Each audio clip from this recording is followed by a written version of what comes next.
আসসালামু আলাইকুম। আমার হাতে যে ডিভাইসটা দেখছেন এটা হচ্ছে মধু পরীক্ষা করার একটা মেশিন। এটা দ্বারা আমরা মধুর ময়েশ্চার লেভেলটা পরীক্ষা করে থাকি। মানে একটা মধু আসলেই এ গ্রেডের হলো কিনা সেই জিনিসটা এই মেশিনটার দ্বারা পরীক্ষা করা যায়। এই মেশিনটার উপরে এখানে 1-2-3 ফোঁটা মধু এই জায়গাটা দিয়ে ক্যাপটা লাগিয়ে এভাবে চোখে ধরলে আমরা দেখতে পারবো যে এই মধুটার গ্রেড কত। আমরা মাকা ফুডসের আমাদের যে আব্দুল্লাহ মৌ খামার আছে, আমরা সেই আব্দুল্লাহ মৌ খামার থেকে কোনো মধু সংগ্রহ করার আগে আমরা এই মেশিনটা দিয়ে আমরা আগে পরীক্ষা করে দেখি যে মধুটা গ্রেডটা আসলেই এই গ্রেডের এসলো কিনা, নাকি বাজারের অন্যান্য বিক্রেতাদের মতো আমরা একটা মিডিয়াম গ্রেড যেটা বি গ্রেড, সেই বি গ্রেডের মধুটা আমরা এ গ্রেড বলে চালাই দিচ্ছি কিনা।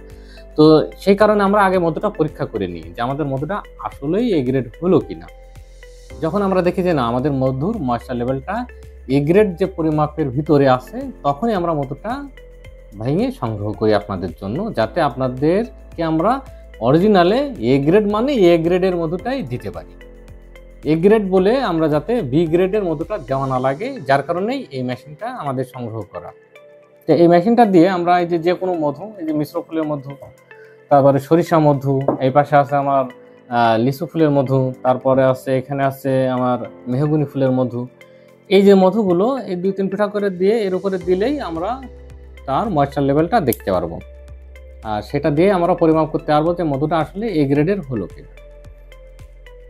ধন্যবাদ সকলকে।